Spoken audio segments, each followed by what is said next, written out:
आज आपण मराठी विषयामध्ये भाषा आणि कौशल्य विकास या पुस्तकामधून तिसरा पाठ प्रशासनिक मराठी आणि प्रगत भाषिक कौशल्य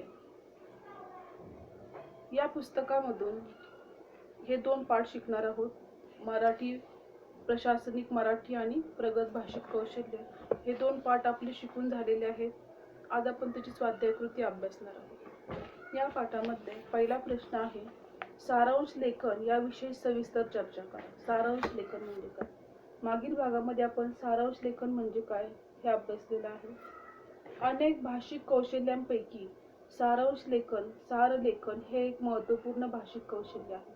यामध्ये दोन पाठांचा समावेश केलेला आहे या स्वाध्यायामध्ये. एक म्हणजे प्रगती आणि भाषिक कौशल्य आणि दुसरं म्हणजे जाहिरात लेखन. या दोन पाठांचा स्वाध्याय एकत्रितरित्या याच्यामध्ये दिलेला आहे. पहिला प्रश्न आहे, सारांश लेखन म्हणजे काय? अनेक भाषिक कौशल्यांपैकी सारांश लेखन, सार लेखन हे एक महत्त्वाचे भाषिक कौशल्य आहे. सारांश लेखनाची संकल्पना त्याच्या नावातूनच स्पष्ट होते. एखाद्या विचाराचे मर्म किंवा आशय नेमक्या शब्दात मांडून दाखविणे म्हणजे सारांश लेखन करणे होय. उदाहरणार्थ, एखाद्यास तार करायची आहे तेव्हा आपण आपल्या संदेशाचा संक्षेप करून लिहू शकतो. आता बस स्थानकामध्ये किंवा विविध कार्यालयामध्ये आपले म्हणणे थोडक्यात मांडा असे सूचना फलक लावलेले आपण वाचतो. यावरून आपण आपले म्हणणे थोडक्यात सुद्धा मांडता येते हे समजते. आजही धावपळीच्या जीवनात माणसाला विस्ताराचे वाचायला किंवा ऐकायला वेळ नाही. त्यासाठी त्याने माहितीच्या थोडक्यात सारांश समजून घेणे गरजेचे आहे. म्हणूनच सारांश लेखन ही नित्याची गरज बनलेली दिसून येते. सारांश लेखन, सारांश लेखन याविषयी माहिती पुढील मुद्द्यांच्या आधारे आपण घेऊ. एक आहे अर्थ. सारांश लेखन एक लेखन कौशल्य आहे. कधी कधी विद्यार्थ्यांना सारांश, संक्षेप, तात्पर्य व आशय या वरवर समानार्थी वाटणाऱ्या शब्दांची भेद स्पष्ट रीतीने न कळल्यामुळे त्यांना त्यांचा गोंधळ निर्माण होतो.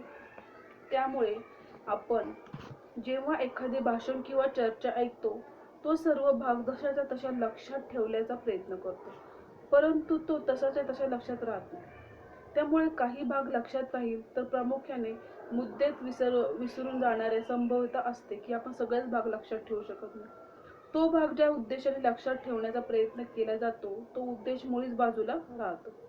तेव्हा असे होऊ नये व त्यातील प्रमुख बाबी तर लक्षात राहाव्यात म्हणून त्या मजकुरातील प्रमुख मुद्द्याला धरून असलेले अंशात्मक सार लक्षात ठेवण्याचा प्रयत्न करण्यात येते.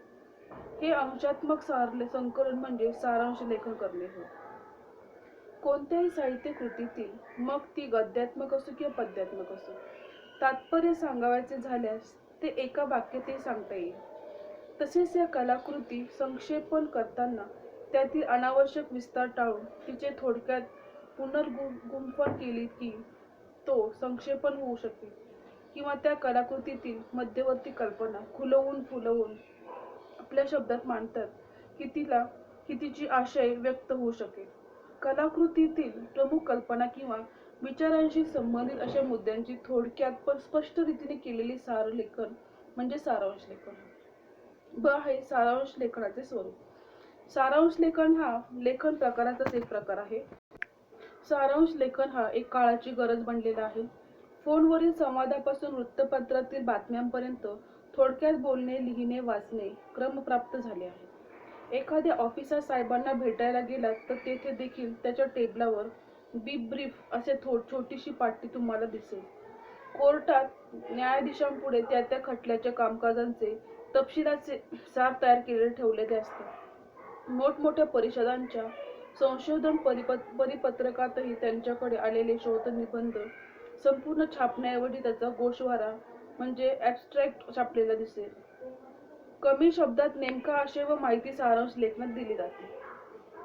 परीक्षेमध्ये सारांश लेखनासाठी एखादा उतारा दिलेला असतो. त्यांचे सार थोडक्यात सांगणे अपेक्षित आहे. दिलेले मूळ मुद्दे उतार्यातील विचार संक्षेपणाने आपल्या भाषेतून लिहून दाखविणे म्हणजे सारलेखन.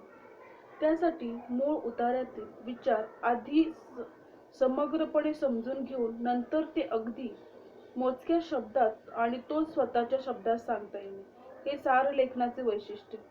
दिलेल्या मूळ उतार्यातील शब्दसंख्येच्या सामान्यतः 1/3 एवढ्या प्रमाणात त्यांचा सारांश लिहावा अशी अपेक्षा असते. मूळ उतार्यात 100 शब्द 1/3 एवढ्या प्रमाणात त्यांचा सार लिहावा असे अपेक्षित असते. मूळ उतार्यामध्ये ते शब्द आपण कमी याच्यात लिहू शकतो. म्हणजे ते कमीत कमी शब्द 35 ते 40 शब्दात लिहा. मात्र हे प्रमाण काटेकोरपणे असत नाही. 4-5 शब्द कमी व अधिक चालू शकतात. अर्थात सार लेखनात मूळ समग्र उतार्याचे सार यायला हवे. तसेच मूळ उतार्यातील मूळ मुद्द्यांचे महत्त्व सारांश मध्ये कायम ठेवावे. सारांश लेखनातून त्या उतार्याचा आशय व्यक्त केला जातो. आहे सारांश लेखनाच्या पद्धती. सारांश लेखन ही एक कला आहे. सारांश लेखन विद्यार्थ्याने स्वतःच्या भाषेचे करावे असते. तसेच ते सरळ निवेदनात्मक पद्धतीने म्हणजे डायरेक्ट मेथडमध्ये न करता परोक्ष निवेदन पद्धतीने म्हणजे इनडायरेक्ट मेथडनेच केला पाहिजे. त्याचप्रमाणे प्रत्येक वाक्याचा पूर्वापार संबंध व विचारांचा मूळ क्रम यांच्याकडे विद्यार्थ्यांचे लक्ष देणे आवश्यक असते. नाहीतर मूळ उतार्यातील वाक्यांचा परस्पराशी संबंध वेगळा व सारांश लेखनातील वाक्यांचा संबंध वेगळा. तसेच मूळ उतार्यातील विचारांचा क्रम वेगळा व सारांश लेखनातील विचारांचा क्रम वेगळा असा तो क्रम वेगवेगळा.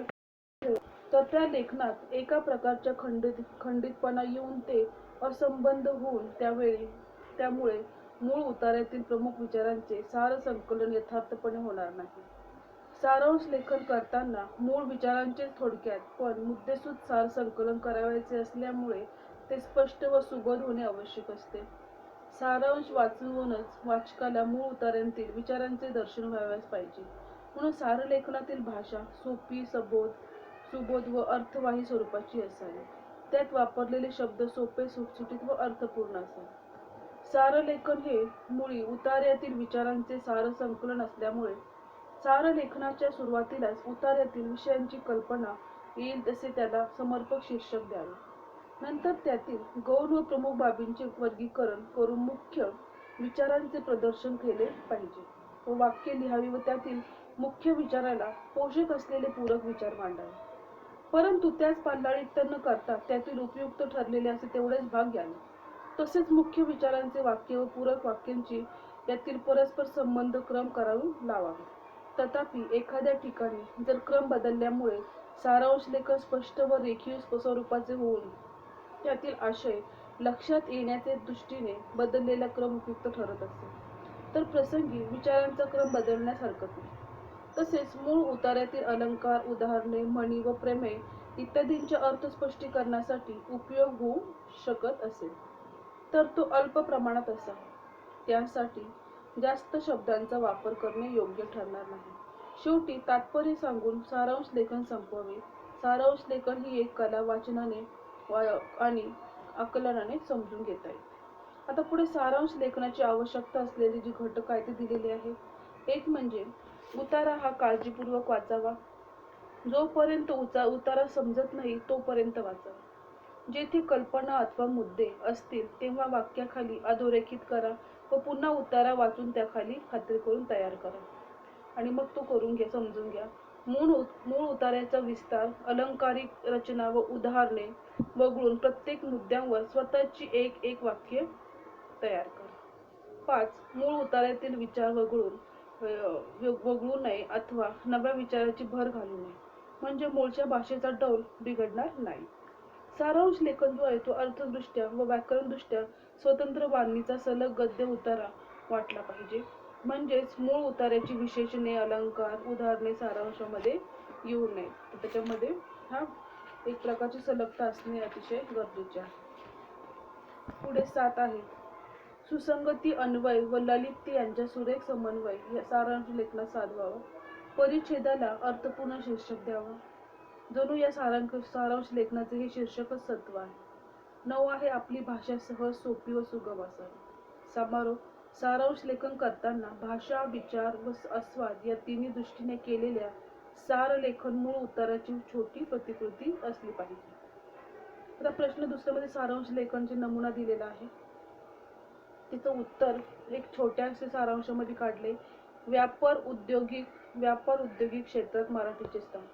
व्यापार औद्योगिक क्षेत्रात मराठीचा वापर होऊ शकला नाही हा विचार करण्याची वेळ आली. जगातील जवळजवळ सर्व समृद्ध देशात मातृभाषेचा वापर केला जातो. उदाहरणार्थ पश्चिम जर्मनी, जपानमध्ये एका संशोधनाला इंग्रजीतून बोलता येत नाही. याचा अर्थ राष्ट्रीय आंतरराष्ट्रीय क्षेत्राचा उद्योग व्यापार वाढवायचा असल्यास इंग्रजी अपरिहार्य असली तरी मराठी भाषा एक अडचण होईल ही गैरसोय आहे. दुसरा पण त्यांनी एक नमुना दिलेला आहे. नमुना तुम्ही तुमच्या स्क्रीनवर बघू शकता. त्याचं उत्तर त्यांनी दिलेलं आहे की महात्मा फुले यांचे सामाजिक विचार. ज्योतिबा फुले हे एक रूढ अर्थाने असलेले जे आहे ते फारसे शिकलेले नसल्यामुळे तरी स्वतःची कष्टाने, त्यागाने आणि हालापेष्टाने सहन करून त्यांनी सर्व जगाला माणुसकीचे आचरण कसे करावे हे एक उत्तम रीतीने शिकविले. तत्कालीन अनेक समाजसुधारक बहुतांशी भूतदयावरती होते, परंतु महात्मा गांधी फुले जे होते ते मात्र कट्टर मानवतावादी होते, म्हणून त्यांचे महत्त्व विशेष पटल्यासारखे आहे.